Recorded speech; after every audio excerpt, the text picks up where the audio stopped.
ចតុរារិយសច្ចៈឬអរិយសច្ចៈ4គឺជាសារមិនអាចកាត់ថ្លៃបានដែលព្រះសម្មាសម្ពុទ្ធទ្រង់ប្រទានដល់មនុស្សជាតិដែលកំពុងរងទុក្ខសម្រាប់ជាមគ្គុទ្ទេសក៍នាំផ្លូវហើយពួកគេបានរួចអំពីចំណងនៃសេចក្តីទុក្ខហើយបានសម្រេចនៅបរមសុខដែលហៅថាបរមត្តសច្ចៈពោលគឺព្រះនិព្វានសច្ចធម៌នេះមិនមែនជាការបង្កើតរបស់ព្រះអង្គឡើយព្រះអង្គគ្រាន់តែបានឃើញនៅអ្វីដែលមានស្រាប់រួចមកហើយ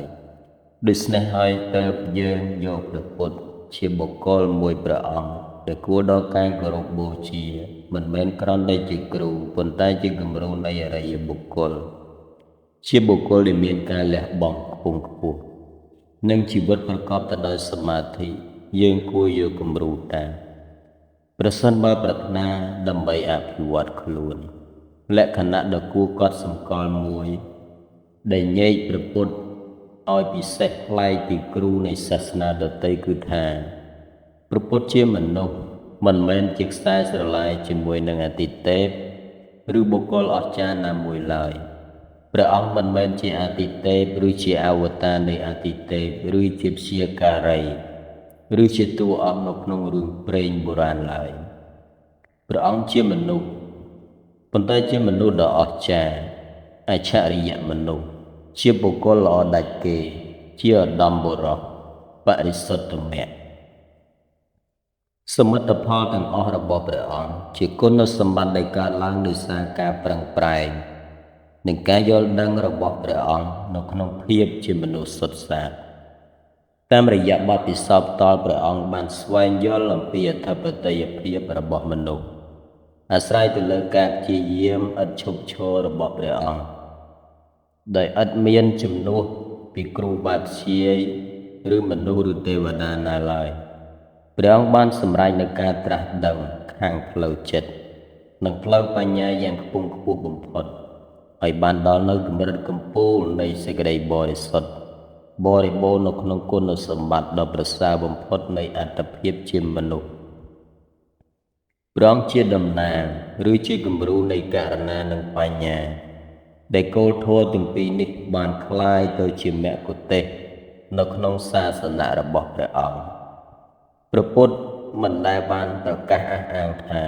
ព្រះអង្គជាអ្នកសង្គ្រោះព្យាយាមជួយស្រោចស្រង់នៅព្រលឹងតាមវិធីនៃសាសនាដែលបានលាតត្រដាងមកហើយប្រកបដោយសេចក្តីអត់ធន់និងការយល់ដឹងរបស់ព្រះអង្គផ្ទាល់ទ្រង់បានបង្ហាញនៅសក្តានុពលឥតដែនកំណត់ដែលពួនសំងំនៅក្នុងមនុស្សដូច្នេះហើយមានសេចក្តីព្យាយាមរបស់មនុស្សនឹងឯងដែលអភិវឌ្ឍ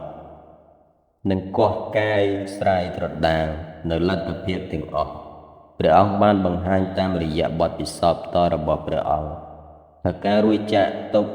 និងការត្រាស់ដឹងស្ថិតនៅលើសេចក្តីព្យាយាមរបស់មនុស្សទាំងស្រុងសាសនាដែលមានលក្ខណៈខ្ពង់ខ្ពស់និងពេញលេញបំផុត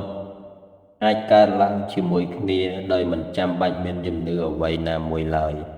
មានន័យត្រង់នេះហើយនៅក្នុងស្នូលឬខ្លឹមសារសំខាន់នៃសាសនាដែលបានលាតត្រដាងមកនេះគឺ personal god ពាក្យថា personal god បានបញ្ចូលគំនិតទាំងអស់ដែលហៅថា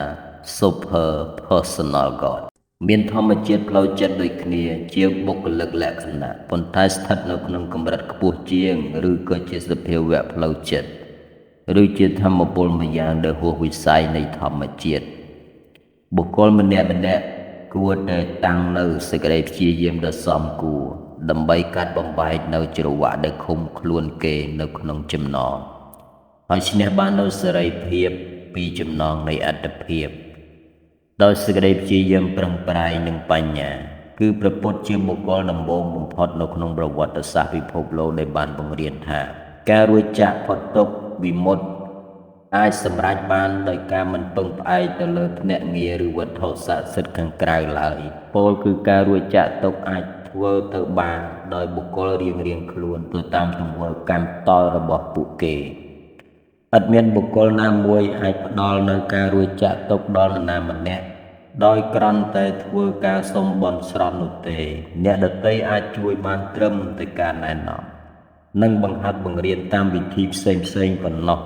ប៉ុន្តែសេរីភាពដ៏កំពូលអាចសម្រេចបានតាមរយៈការចាក់ធ្លុះនិងត្រាស់ដឹងនូវសច្ចធម៌ដោយខ្លួនឯងតែម្យ៉ាងមិនអាចសម្រេចទៅតាមដោយការបន់ស្រន់សុំព្រះអាទិទេពឬបុគ្គលអាចារ្យមនុស្សឬទេវតាណាមួយឡើយព្រះពុទ្ធបានទូន្មានសាវកទាំងឡាយមិនឲ្យដាក់បន្ទុកឬពឹងពាក់ទៅលើអ្វីខាងក្រៅឡើយដោយតម្រង់សាវករបស់ទ្រង់ឲ្យចេះវែកញែកស្រាវជ្រាវរាវរកនិងជំរុញឲ្យខំប្រឹងប្រែងបំពេញការងារដោយពិតប្រាកដនៅក្នុងការអភិវឌ្ឍនៅធម្មពលនិងគុណសម្បត្តិខាងក្នុងរបស់ពួកគេការយល់ដឹងចេះប្រឹងប្រែងចែកអ្វីល្អអ្វីអាក្រក់ខំប្រឹងប្រែងជាមួយនឹងការងារពិតប្រាកដ